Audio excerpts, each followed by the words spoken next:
Hey, Exiles, welcome back to the Still Sane Podcast. We have been on hiatus, much like grinding gear games, updating Path of Exile 2 for the past few months. And I have Farham here with me for the big return to the podcast street.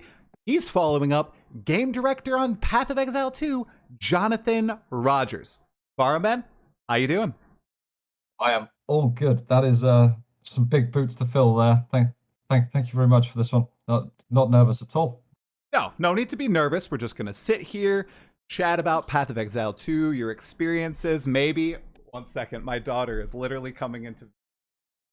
Boy, go to bed, sweetie. We're going to chat about your experiences with the game. You've played quite a bit longer than I have. And, you know, I'm really curious, just to get us started. You grinded all the way to level 100 in PoE2. How and why? Well,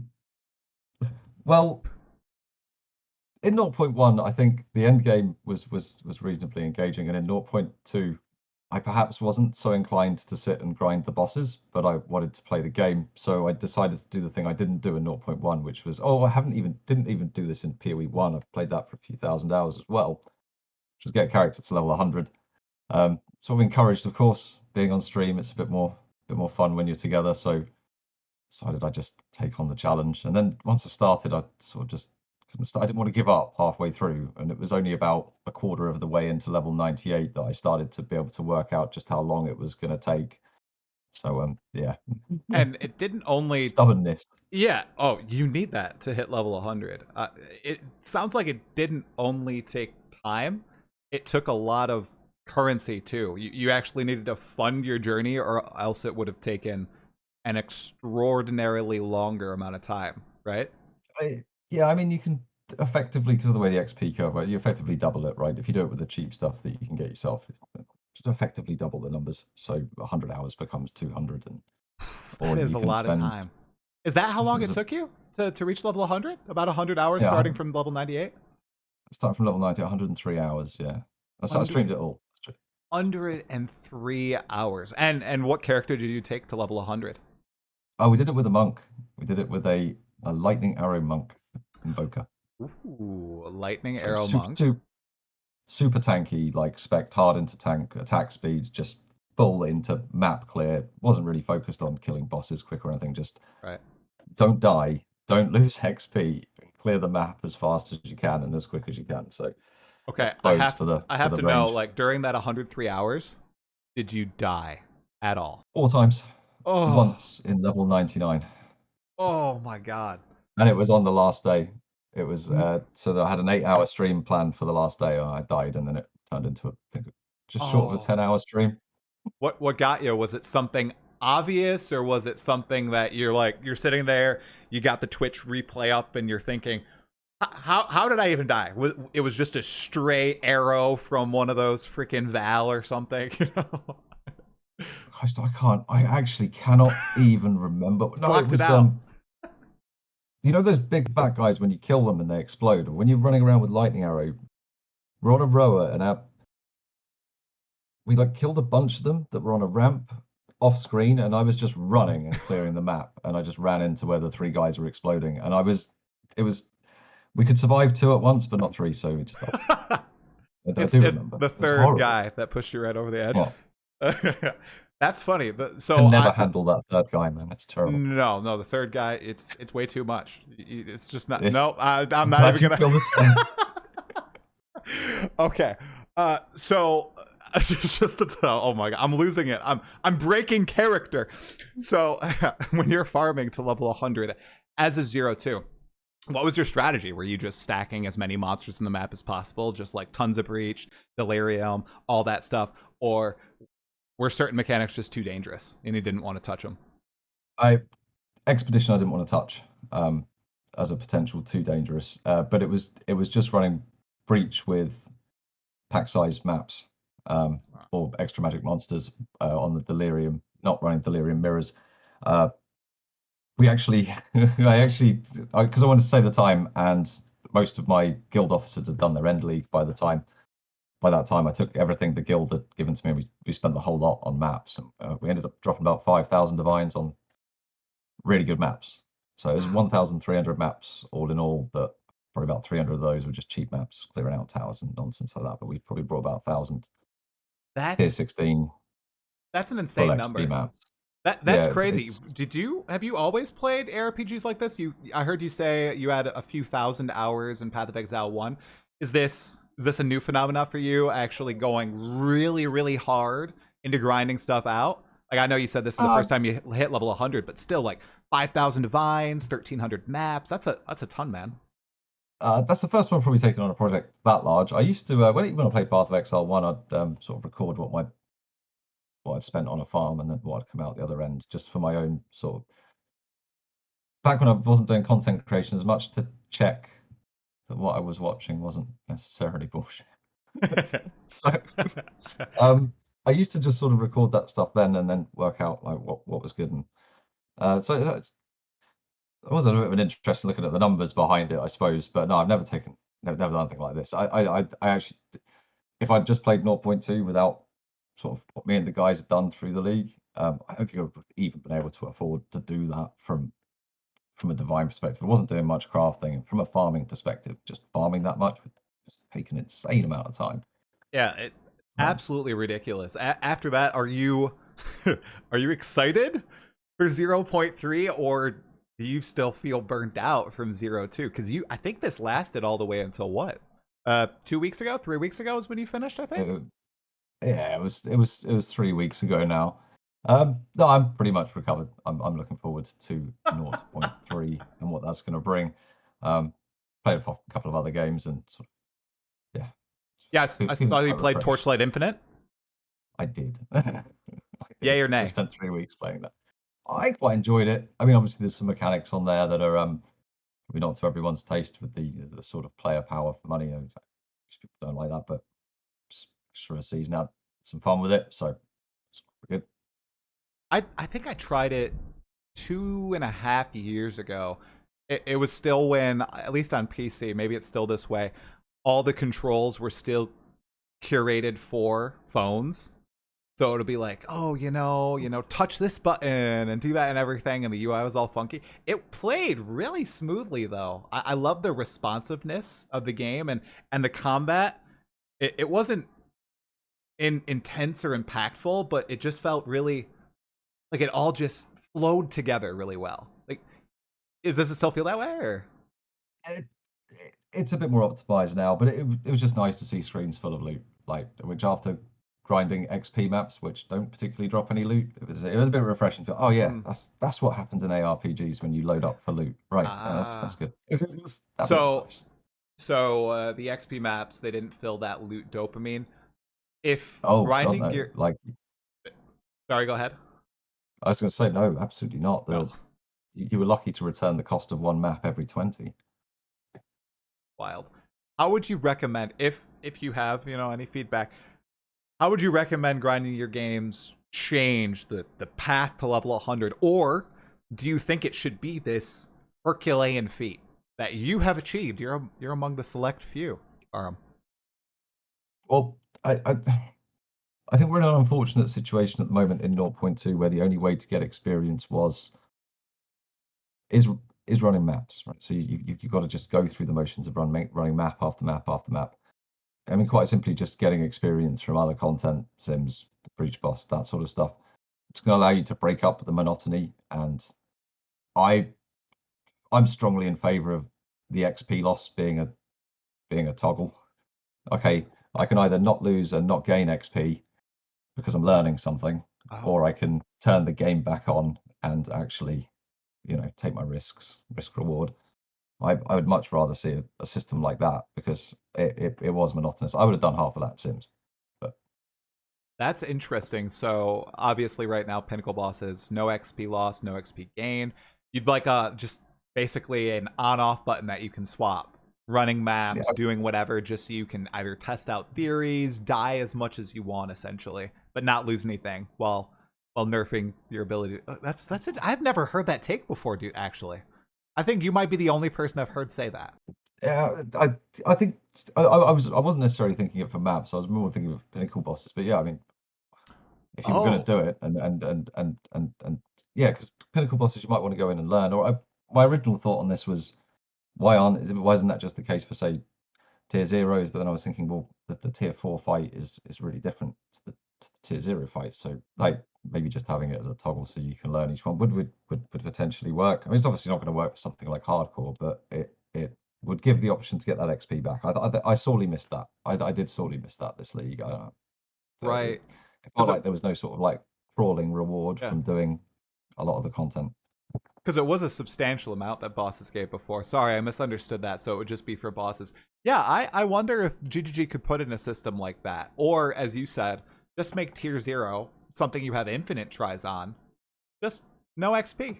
But everything else, you should know the fight by now. You should know the risk. You know the reward going into this. And if you don't, well, it's on you. You lose XP if you die.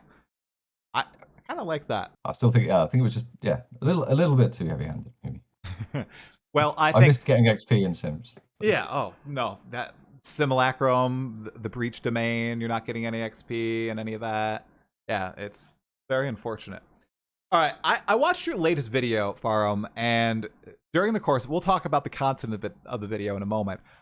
But during the course of it, you mentioned that you are an old, grumpy man who enjoys PoE2. How old are you? Because I would think you're in your 20s. Are you not in your 20s? No, I'm not in my 20s. I'm in my mid-30s. You're in your 30s. Okay. Okay, so you're old. You think you're old. Okay. I heard somebody call someone who was 31 approaching 40, which is crazy to me.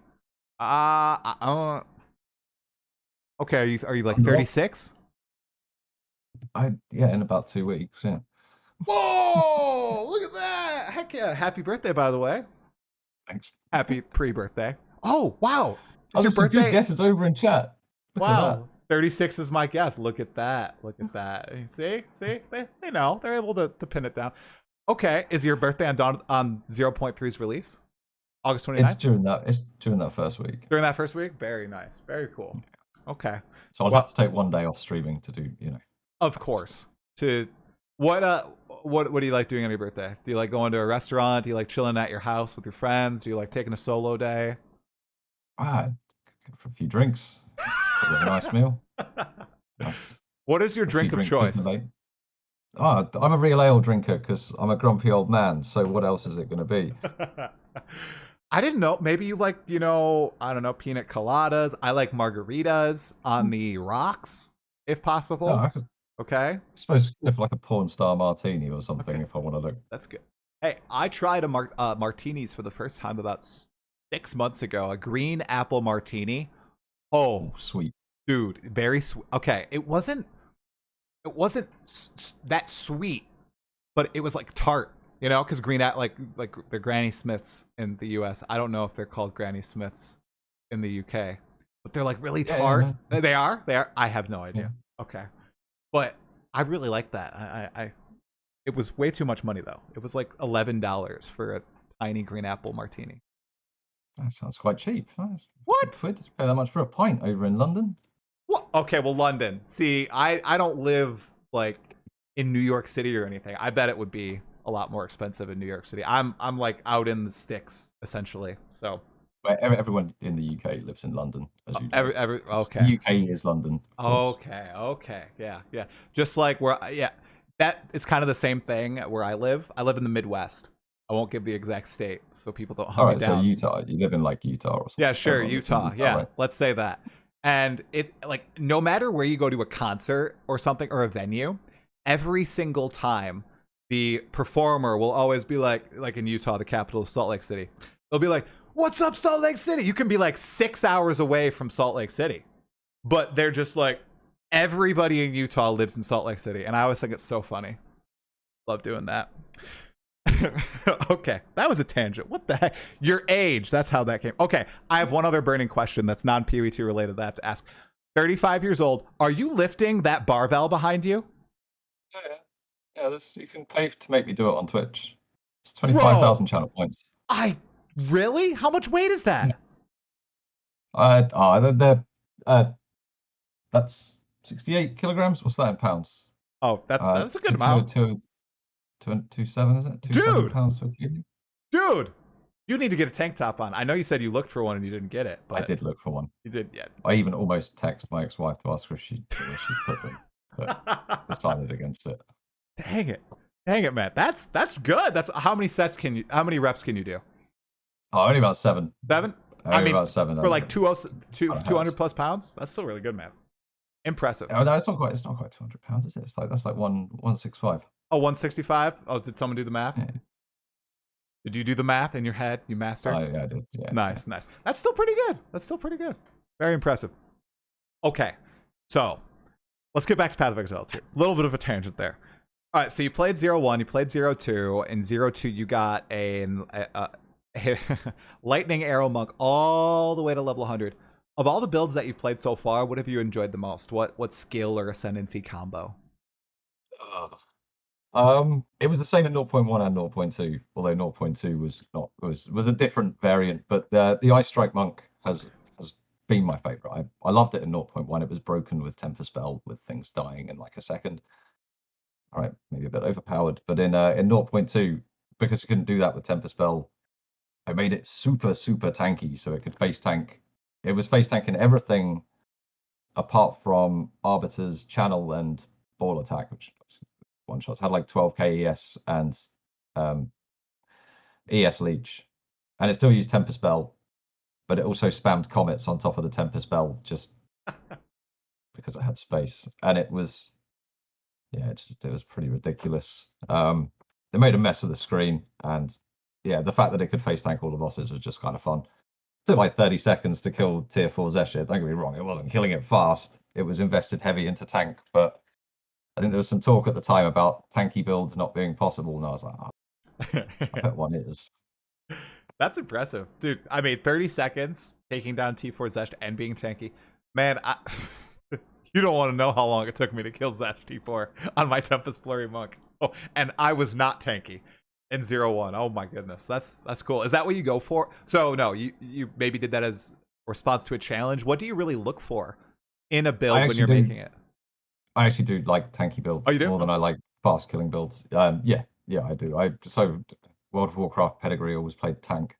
I guess that kind of carries over. I like to make something just base tank mechanics is always quite fun. And I suppose that obviously you need enough damage, especially in a game like this, right? Because the faster you kill stuff, the faster you loot, the more currency you gain. So I mean that, but at the same time, there's just something quite pleasurable about feeling like you could just stand there, you could go make a cup of tea, talk to chat, getting clapped by Zesht and just not even flinching. Cool. Yeah, just gonna chat about something instead. Yeah. Do you think that they'll be, just as a bet, do you think they'll be addressing armor and armor-based scaling in 0.3, or do you think their caginess on it means it's not in the cards, it's coming in 0.4 or beyond? I hope that they address something to do with that side of, just in general, that side of the tree, life and armor. I think at the moment there's a huge skew in the player base to be playing towards the evasion energy shield side of things, because it is just that much better in terms of EHP and everything. And armor scaling is just, it's really bad at the moment. I think once you get up to the big hits from Zeshit, the 7,500, it's like the most you could reasonably look to be reducing them by is like 23%. But if you're on the armor side, you're on the life side, you're not getting an EHP of over 5.5k. So there isn't really a tank you can build on that side of things. So it definitely needs to work. I don't think just necessarily. And if the druid is coming in, which it might, it's supposed to be on that side of the strength, intelligence, a little bit of energy shield, a little bit of armor. You'd hope that they'd address it a tiny bit or add some new interesting scaling options to that part of the tree. But I guess we'll see. And literally, I think the stream's going to be next week. So literally 1 week from now, we might, hey, Farham, we might even get a teaser while we're recording this. And if we do, we're pulling it up, we're reacting live. We're gonna see what it's like. Oh, so, excellent. Yeah, hopefully. We'll see. I have Twitter up because that's where they post. It's always on Twitter. All right. The thing is, are we going to see determination or a comeback? Is that going to be the fix? Here, just have determination. There's no way that's just going to be the solution in PoE 1 and PoE 2. No, I don't think it will. I don't think Aura is going to come back in the same way that they did in PoE1. They No. got some big tuning down there from Yeah. sort of, I remember in Heist League them being very broken to it being very hard to get that online. Yeah. Anyway, That would be I think a band-aid fix. They should be a little bit more creative. Hopefully. We'll see. I feel like they really want that too. They don't want to just pull solutions from PoE1 and pop them in PoE2. It seems like they're really trying to think before placing stuff in the game like this so that they don't have that PoE1 situation happening again. Or at least that's what my mind likes to think. I'm like creating justifications for them because they just evade armor questions now, which is kind of funny. That was a little bit of a dad joke there. Okay, so Farham, your latest video that had the unfortunate effect of having very loud Tristram music playing. We're gonna let it soak in for chat. Yep. It was an amazing video. Okay, it had great points of feedback from someone who played the game. You were very thoughtful in it. I thought it was concise too, which is great because we know they like bingo cards. Okay, so we want a shorter form video for them. And it brought up a lot of great points, okay? So the thing you started with that I think everyone has an opinion on, and it affects everyone who plays in trade, which I believe, man, I don't want to say the stat. I want to say it's more than 75 or 80% of players. Someone correct me if I'm wrong. You talked about how just currency scaling is essentially out of control. You know, the divine to exalt ratio, the divine to chaos, a sync for exalts, a sync for divines, a sync for chaos. Like, as the league goes on, less people play, and the disparity between the super rich and the super poor just grows and grows and grows.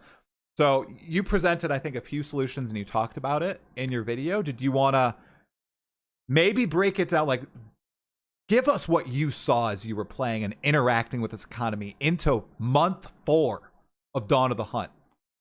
What was going on? I mean, so obviously going into month 4 and looking at the exchange rate, you're looking somewhere at 6.1 million exalts to a mirror, which makes it sound very big and very scary. And you can do that with numbers, and it's fun. But obviously, exalts by that point have lost their value. They have value at the start because there is a certain amount of scarcity. People are using them primarily, I would imagine, to slam maps, maybe to slam a couple of bits of gear here and there, but it's not really a crafting method, right? There's no way to clean your gear and start again. So they have a limited value. So it's a bit of a scare thing. I actually think that I think divines were still trading to chaos at 1 to 15. I heard that. Someone fact check me on that. I think it was 1 to 12 like about 5 days ago. So it was fluctuating between 12 and 18. Yeah, so I think there's a clear move very, very early on in the league from sort of exalts being relevant to chaos being relevant, and then everything does start to sort of inflate. But I mean, if you didn't start the league at league start and you're coming in a few weeks late, okay, your exalts are already worthless. So you're going to be struggling to sort of get going because you're not going to find enough chaos orbs to start reasonably buying gear or crafting gear. So yeah, I think the exalt price should stay stable for a little bit longer. I would think there's something that could be done there to stabilize it into the mid league rather than just the first opening weeks. In Path of Exile 1, sorry guys, bringing up Path of Exile 1, they have this. They have syncs for these trading currencies that the ultra wealthy will always basically have a use for these trading currencies. For example, Chaos Orbs. There are modifiers that you can add to your maps with Chaos Orbs. And the people who are farming at the high end, my understanding is they're always going to want to probably put on a high cost Chaos Orb modifier. I'm wondering if there's something they can do with Exalted Orbs so that the uber wealthy always wants to buy up the Exalted Orbs from the casuals or the people who are just playing, right? So, the stupid idea came into my head. Like a terraforming Atlas bomb where you chuck like 500 Exalted Orbs and it transforms the Atlas into a different terrain type or a certain type of map. Something radical like that I think would be kind of interesting. But I don't know. Some sort of real-time strategy, work on your 4x Atlas map with some Exalt sort of Yes. thing. Yes. Yeah. Man, the Atlas map, dude. Okay. Well, I guess swapping over to that just really quickly. When you were in your video, you were just dragging your Atlas everywhere. Man, I've never built my Atlas to be that big, but mine was still rather large. Okay. It was, it was okay. It was an okay size. It's like average. Okay. Like, it made me physically like, oh God, how can someone play like this? I don't think the Infinite Atlas works, man. I just don't.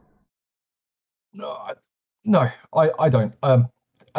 Once it grows once it gets to that size, it's a bit unwieldy. People don't really know what to do with it. But just following on a bit there. But I understand it as a story or thematic piece. It actually feels like a continuation of the story, right? This like Doriani's tried to contain the thing. Smiri's communed with the beast and become the lady with all of the huge tracts of land, and the looks a bit like that's all happened, and now the world's become corrupted. I feel like going out and like starting to clear that corruption, or like having a controlled atlas that you could just go and clear once, and that's almost like a finish of the story in your introduction to mapping, and then switch mapping to something that's a little bit more deterministic and not so procedural, but maybe work. I don't think I like the atlas as a story piece. I don't like it as a long-term interactable way to do my endgame content. It feels like it starts to feel like a frustration and a slowdown, because you're sort of, oh, where am I going next? Which direction am I going in? It's the illusion of it. To me, it felt like the illusion of choice. Like I'm actually choosing between 40 different maps. I just need to find them. Right. I just need to find them in the right place with the right tower config. It's it just that sort of, we lengthened the whole process probably about 15 hours. There is beauty in something being finite if they can find a compelling way to add. I like the concept of it being a world map, kind of like a Civ thing. I love real-time strategy, or at least I love Age of Mythology, Age of Empires. I love that sort of stuff. But in something like Path of Exile 2, and especially the way you navigate it, you drag across and everything kind of looks the same node-wise. There's not a lot of ability to edit it. You're just, like you said, having the illusion of choice, moving out in one direction. I don't know. I don't know what they can do with this to make it better if it stays infinite. I kind of like the idea that you said, that maybe it's a little smaller, it's finite, you roll it once, you cleanse the corruption, and then there's some sort of deterministic but also procedurally generated atlas that reforms once you clear the tier 0 atlas or tier 1, because I know they don't want to do a carbon copy of PoE1. That makes sense. They should do something new. But I also feel like this might not be it. They said they did it in about 7 months of work. It was probably the brainchild of theirs for years. And I just don't think that first iteration has played out. Hopefully, what do you think? Do you think they're confident enough to toss it at some point for something new? I think they would be confident enough to toss it for something new. Yeah, it looks like the sort of thing that, do you know what it looks? It's the sort of thing that looks absolutely amazing in a trailer and in a marketing piece. It looks incredible, and things have got to look a certain way to sell. That doesn't mean it necessarily will functionally stay the same if it doesn't make a good gameplay, right? I don't think GGG are in the business of keeping complete trash around. That sounds really bad. They're not in the business of keeping mechanics around that don't work. They'll tune them down or fix them out, and I think that would come for something as large as the Atlas feature as well. I mean, the Path of Exile 1 Atlas endgame experience has changed multiple times over the 15 years. I've got a map of it down there. It probably doesn't look anything like that map anymore. So the canvas one that came with Heist, I want to say Heist. Okay. I've got a snapshot of what it looks like then. 2020? I think Heist was 2020. Yeah. Might have been. Yeah. That's crazy. Oh, was it Conquerors of the Atlas? Is that where you got it? That's 2019? Right. Yeah, right. 2019. Yeah, Metamorph. Right. Yep. Oh, man, I really wanted to buy that pack, dude. I really wanted to buy it. I couldn't. I had just started playing PoE at that point. Literally, that was my second expansion playing ever. I started in Blight. could not justify it. I got the $90 supporter pack, but my wife was like, I really dude, like you just started playing. You can't do that. One day I'll have it on my wall. You mentioned something in your video that it was essentially a really good corporate meeting pitch. The Atlas, like in the presentation, they're saying like, "Oh, it's procedural. Oh my gosh, this is crazy." You're so that wowed everybody back in November when they revealed it. I remember being absolutely wowed just seeing it. Everybody's reactions were, the big pog face. Everybody just was freaking out about it. But in practice, if you play it for 10 hours, 20 hours, it just becomes too unruly. I really think. Even with the map markers that they've added and everything, I think they should try something new. Don't throw out everything in favor for PoE1 endgame. Try something new again. Like, throw stuff at the wall, see what sticks. Also, Farham, man, you said you called it trash and you said, "Oh, that's too far." That's not bad at all, bro. I think I used the word complete before it. Complete trash. Before that, and I didn't mean the word complete. I meant it because it's engaging for, as you said, 10, 20 hours. You feel really, really engaged with it. But then that's when the illusion of choice comes in, and that's when you're sort of going, "Oh, do I want to go in this direction, that direction?" You're making a choice for the sake of making a choice. You might as well pick a direction and go, right? Just go in a straight line, and it's going to be the same as going in. Well, we don't know. You can see the towers out in the fog. I suppose you can pick the towers, right? But you just go in a straight line and branch off whenever you see a good tower configuration is probably the optimal way to do it, which I think defeats the point of having something like that, right? Because you just end up optimizing a route, and it'd be like mining for diamonds in Minecraft. Yeah. Just go down and strip mine every 2 blocks away until you find them. I think they tried to add a little bit more choice in 0-2 when they add the cleansed areas versus the corrupted areas and everything. Like, they tried to do that, but I don't think it accomplished it. Especially because the path to the passive points lies with it, that the power lies within those nexuses of corruption, and you don't want to stop with the cleansed maps. Like, you just want to bounce from nexus to nexus. That's something that I guess you engage with, maybe 20 hours, 30 hours. Maybe you don't even do it. Like, did you actually engage with that, or? Yeah, no, I did. But it was during the grind to 100. It was, so did a lot of party play in second month with guys from the guild, and then we were running cleansed maps because the cleansed monsters only drop currency. But for a while, every unique they would have dropped was converted into a reliquary key. So they would just explode in reliquary keys because there's 6 of you. So Really? they drop like 15 reliquary keys at a time. Yeah. Oh, that's pretty cool. We got a whole quad tab, and I spent 2 days opening. Anyway, so that's crazy. So I engaged with those maps then, and I engaged only with corrupted maps when I was doing the grind to 100, because every time you kill monsters, you get the extra pack size. They spawn more monsters, more XP, exponential. Right. And I was prioritizing trying to set up good corruption areas and run those because it was optimal. But then you find yourself kind of frustrated when you're not running those, because you're like, "Oh, I've just dipped from 12, 13 mil XP an hour, and I'm starting to dip closer to 10. Oh, now it's 11, and not running that, it's adding another 2-3 hours onto this. It's like, oh." I get that. Yeah, they just maybe throughout the experience they need to add that true choice, not the illusion as we've talked about.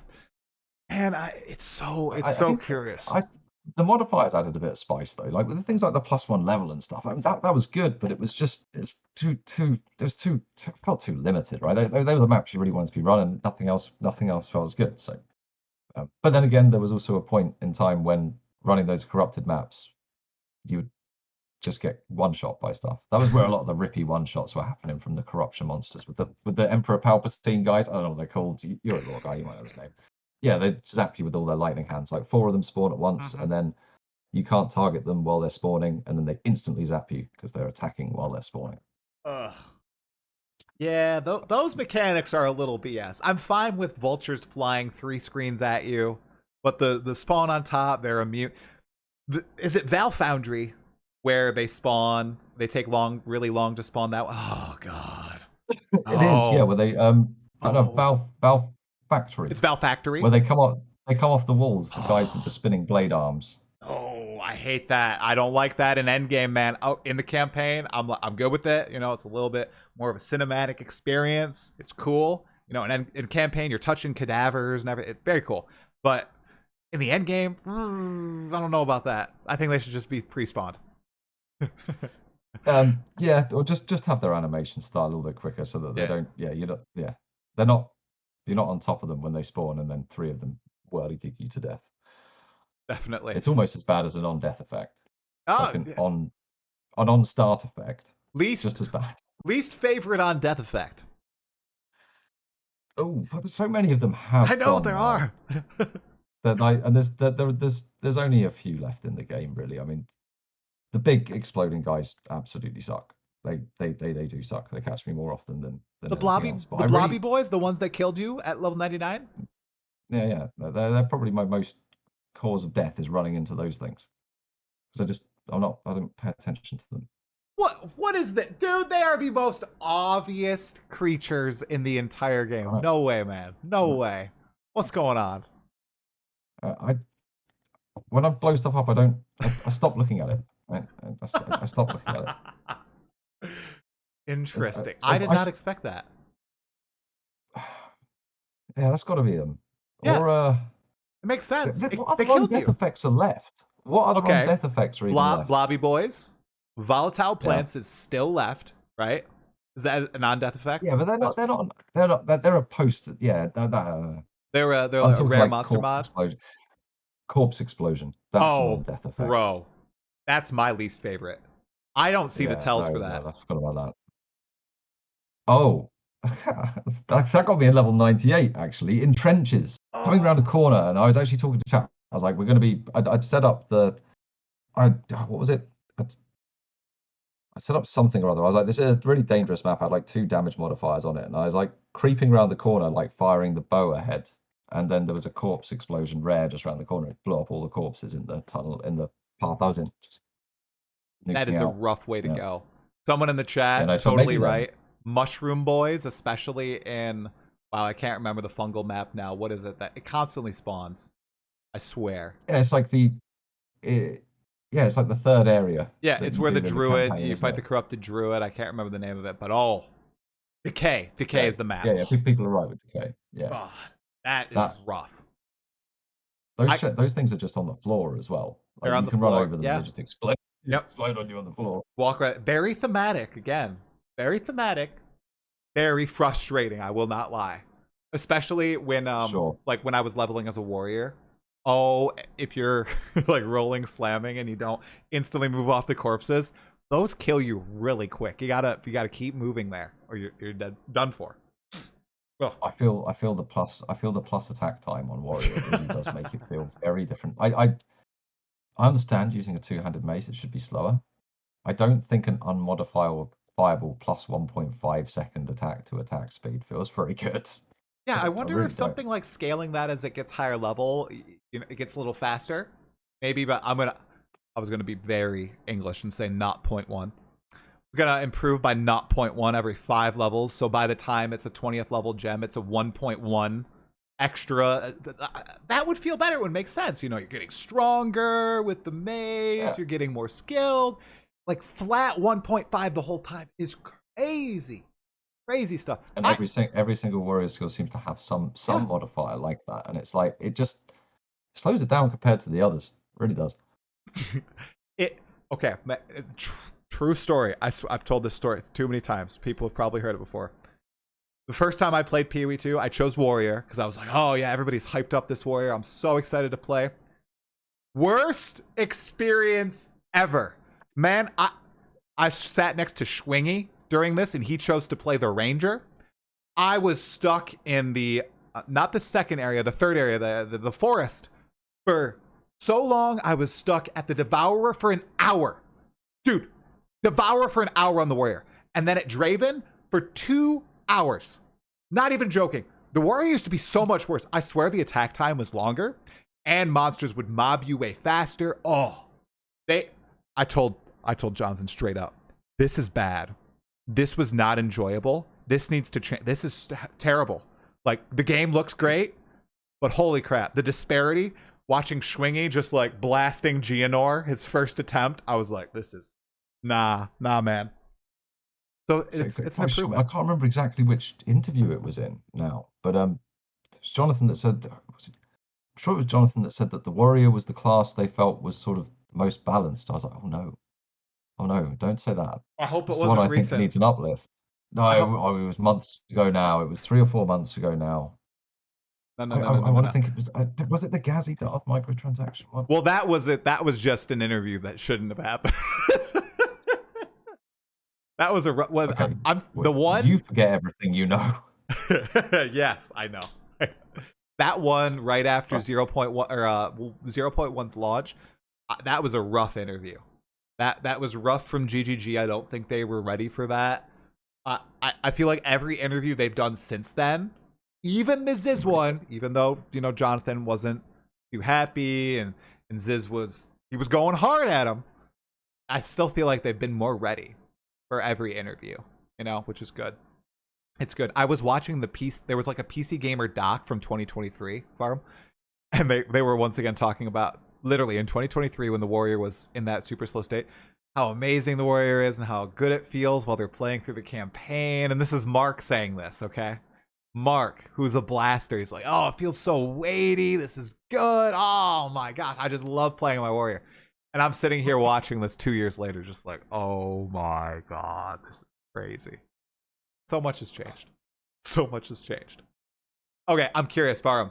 We talked a little bit about the endgame. I know you haven't been fighting bosses nearly as often because you blasted to 100 and then you played Torchlight Infinite. But I'm curious, what's your favorite boss to fight in the game so far? We've had, 9 months of basically the same repertoire of bosses. Who's your favorite? The Breach boss, but for a weird reason. Because we need a target dummy. Really? Really? He's your target dummy? Target dummy, yeah. What? Can't do anything. No, that's why you like it. Oh my God. What is he? He's super cheap. Target dummy we've got. He's like super cheap to right because you get so many. Wow. You get your breach rings back, which cover your costs. So you have to just go through 2 minutes of running so that you can use the target dummy once, and then you can click your video and see how many frames it took. And you can work out your actual DPS and see if Path of Exile, Path of Building's right or wrong. GGG will not be pleased with that breakdown of Zesht, man. Oh my God. They put in like months of effort. They got the sound perfect, the environment, the effects, everything molded together. It was awesome. And Farham's just like, yeah, that's a target dummy for me, man. That's what it's turned into. Doing it on the Juggernaut Invoker and fighting him for 30 seconds, and then go into the floor and then eat you out the floor like a big, pretty cool, like, gaping maw thing. Yeah, it's awesome. Have all the fists coming, getting fisted. It's always good. Getting clapped is always great. Yeah, he's clapped me a few times. It's been pretty rough. I learned his mechanics when I fought him on tier 4 as a monk. Oh my God, that was a long fight. It was like 5 minutes. Did not have damage. Yeah, the first time I did the fight, 0.1, first time 0.2, have to dodge everything and do it properly. And the fights are actually engaging the first sort of few times. But then I don't know. I tend not to farm them until I can farm them. I wouldn't want to waste the cost of the keys, right? So until I know I'm going to win the fight, I just exactly go out to maps. Yeah, I've never even fought the King of the Mists in PoE2. I've never found one of those keys. Never been able to really afford one either. So, but I fought him in PoE1. Cool fight. Being forced to run the maze is the best thing ever. I love running the maze over and over again. I think I've died in that maze 3 times. Getting consumed by and now you can't even log out if you've really messed it up. You just have to accept that you're going to get eaten by the mists. It seems pretty forgiving. I watched my dad do it and he totally messed up the maze and I was just you're done, man. You've made 3 wrong and he still got out. I was shocked. It seems more forgiving than in PoE1 because I remember in PoE1, man, I messed up that maze like 6 fights in a row. Oh, lost that. Goodness. Okay. You had another interesting take in your video, your big feedback video for 0.3. And that is you currently maybe I'll say your phrase from earlier. You think the limit of one support gem per character, one of each support gem per character, is complete trash. I think it's complete trash, or what do you not like about it? Now, this is probably the take from my video that following everyone's comments that I've gone away and really thought about the most. And I thought, is the fact I don't like it because there's just not enough support gems yet, which we know there's going to be more, and there's going to be more combinations that come. And I thought, well, maybe that's part of it, but I still think that there is, if you've got 20 gem slots to fill up, and you've got 200 possibilities, and you can only put one thing in each skill, and you've got two skills that do cold damage, let's say. You can't use the thing that just gives you 25% cold damage. The first thing you're probably going to do is go to a guide and say, tell me what 20 things to put in my 20 slots, because this is going to take me forever.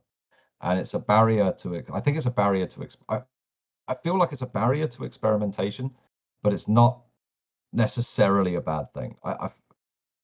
I can see why it's there, right? Because there's a problem in PoE1 where everyone focuses in on the same 10 to 15 support gems, right? They're used for every single build. No one uses anything else.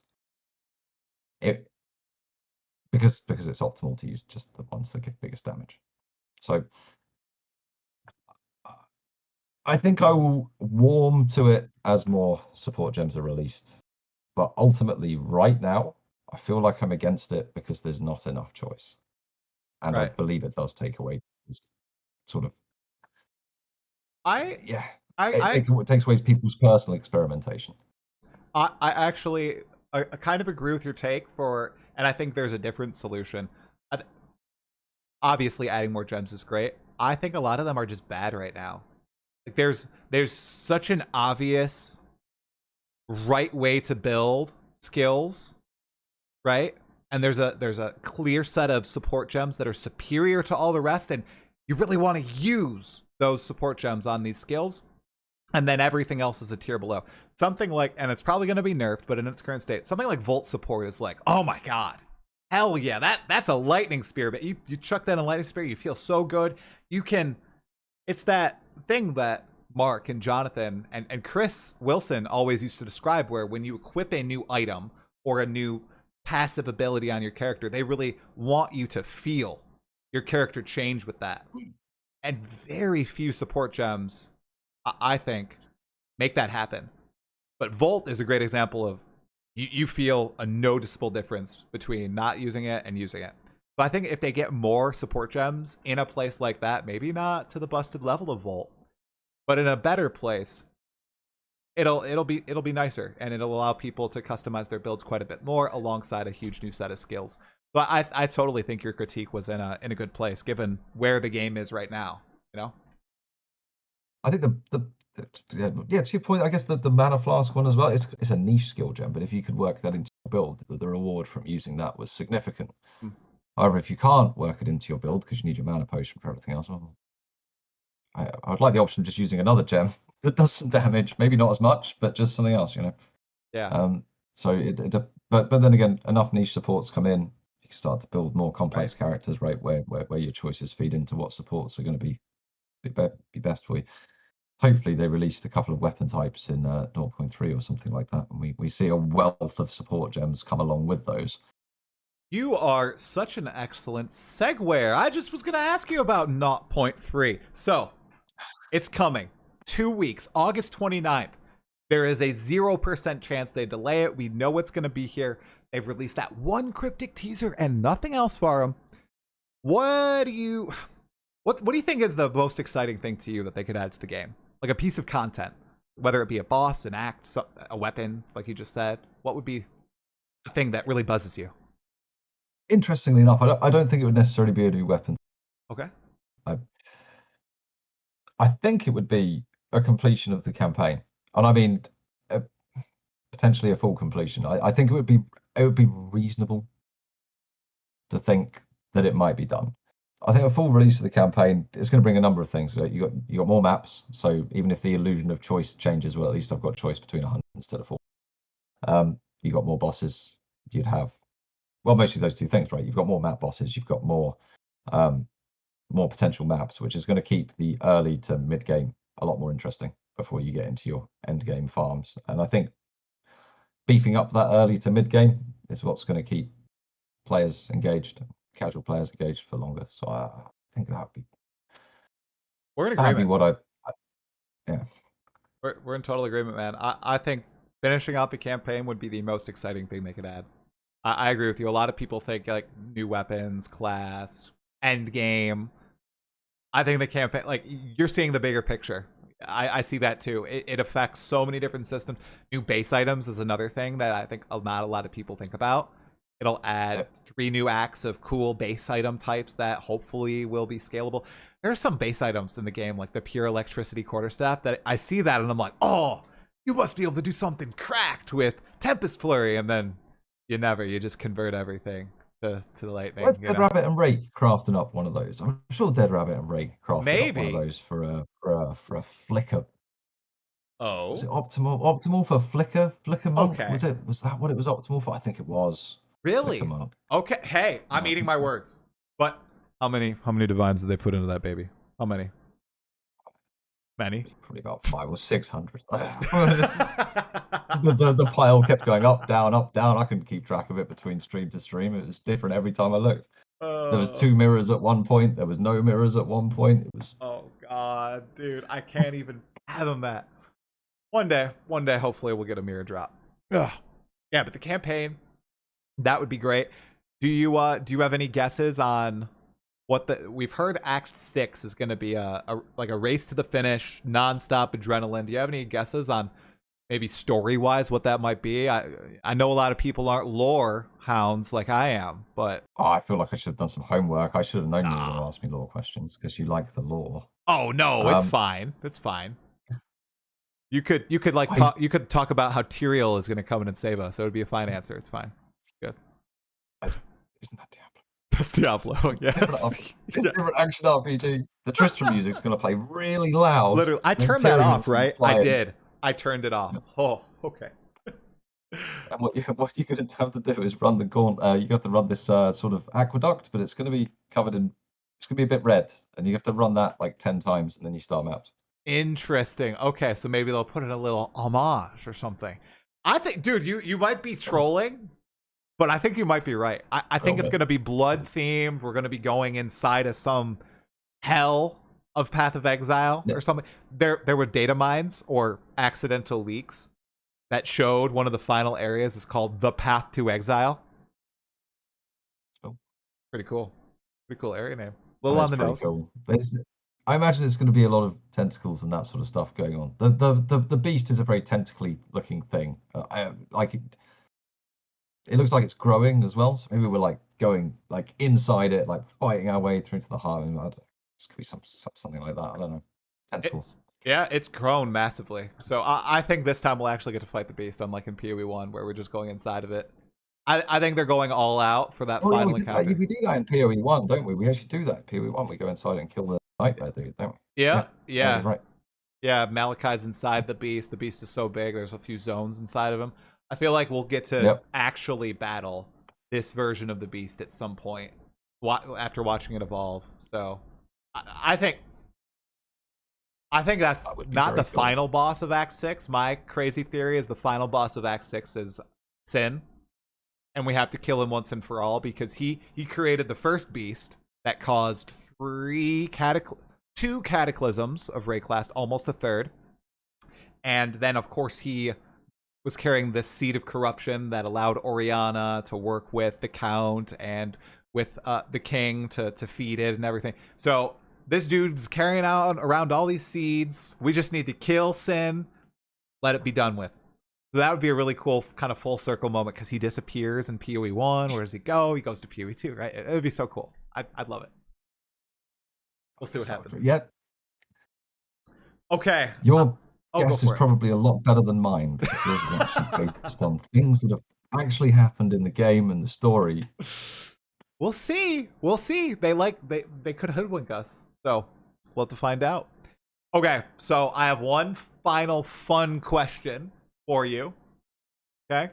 Put yourself in the shoes of Jonathan or Mark or a lead designer at GGG. If you had complete creative control and you could head the design of of a new endgame mechanic or a league mechanic in Path of Exile 2, what direction would you go? You can go as in depth as you'd like, or just give us something Oh, surface level. no, I think it's important to probably so obviously GGG have made a commitment to keep Path of Exile R1 going and have Path of Exile 2 going at the same time. And obviously they've got really Path of Exile 1's got a really strong community and a lot of people very committed to that game. But Path of Exile 2 really is the chance to sort of draw in the new players, right? You don't new players might not come at a league start, they might come at any time. And I think what I'd be looking at is something that lets me sort of normalize the mid to early crafting in a way that it's accessible no matter when someone picks up this game. Because whenever it's marketed, whenever they pick it up, you want them to have a good time, right? You don't want them just to have a good time in the campaign. The campaign's good. The first 3 acts are great. I expect the next 3 to be great. That you're going to have a good time there. Even running through it twice back to back is fun. But once you get into maps, if you don't start at the start, you're too far behind. I'd want to be fixing that problem. I'd be looking to fix that problem with something that's quite.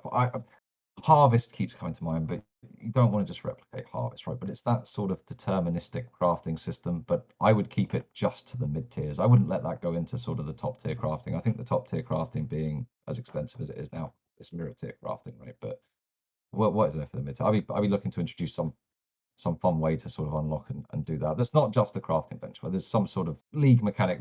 I do believe they're going to be releasing this 0.3 is going to be coming as a proper league where the league has a league. So maybe this, it would They be said that league that. mechanic where, yeah. I, So it'd be a I, league mechanic really focused on crafting. I'd love a, like you said, entry to mid-level crafting experience. There were a lot of those in Path of Exile 1, and yes, you could scale those to extreme levels, but like Harvest is a great example. That's one that was very basic if you were just a beginner or not, too deep into the complexities of the game, and you could engage with it, and it was good, and you could make good items, good enough items, and make consistent improvements. I love that about Harvest and PoE1. I really hope they get a little further away from this pure RNG fiesta they have in PoE2 and give players who don't have a ton of time to invest with like expedition crafting or a ton of smarts and currency to spend on omens a way to engage. Oh, come on, GGG. Come on, you could do it. You could also use it as a sink for some of the existing currencies, Boom. like exalts, right? And then Yeah. you can hold some value on those. And then as new players are coming in, well, your exalts someone can spend X amount of them to do a deterministic craft at the mid tier, or in fact, you could hold on to them. And that rare item you picked up, that's almost good, but it's missing that one key stat. You can craft it yourself, and all of a sudden your build comes online. You have some options, I think. I don't believe that sort of deterministic crafting should be for the high tier. I do strongly feel it should be for the mid, low Yeah. tier. But Yeah. No, why you take something away from that? Yeah, in total agreement. Now, Special item. that's like the cool gimmick. What do you think the monster theme would be? What kind of monsters would you want to see in the game? If they were to add like a new class of monsters, new pack type. Got anything in particular? I hear you might like hands a lot. Do you want more handy creatures? Oh, you mean like lots of coordinates just crawling across the floor? There you right? go. Yeah, just like a hand crawling like this across the floor. They could do some funky stuff. And they could burrow like scorpions and then jump from underneath you. There you go. Try and drag you down. Yes. Have like the quicksand effect as they try and pull you in. That's actually terrifying. I need to add those monsters to like my D&D world. Like hand demons literally like dig really fast and burst out of oh. That's good, Farham. That's good. Oh, they could do that. New boss, there you go.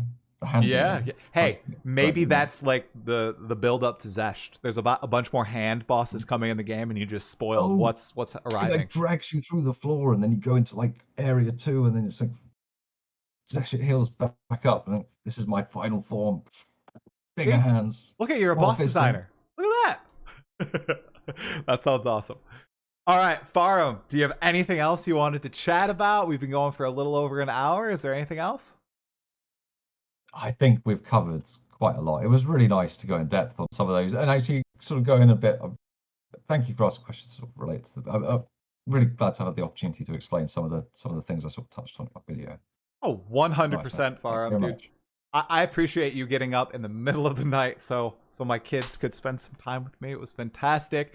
We'll have to do this again in the future, man. Everybody in the live chat right now, make sure you go and check out Farham's Twitch channel and his YouTube channel. They'll be in the description. I'm going to plug them in the live chat as well. If you're watching the VOD, do the same thing. Give them a sub. You're going to be doing anything interesting to start out the league, or just hopping in, playing, and celebrating your birthday a few days after it starts? I booked off 2 weeks from work. I will be streaming quite a lot. I'm probably going to be doing league start with the officers from the guild, so we're going to be going probably directly into party play and party maps. So yeah, well, that's super exciting. That's the plan. Awesome. That's the plan. Well, good luck. I hope you have incredible drops that first 2 weeks there, and we'll check in later, Farham. Thank you so much for chatting, and thanks everybody here for tuning in. Really appreciate it. Thanks very much for having me on, man. It's been an absolute pleasure, and I will chat to you soon. 100%. I'm gonna go collapse somewhere and fall asleep. All right, man. Have a good night. See ya. Bye. Man.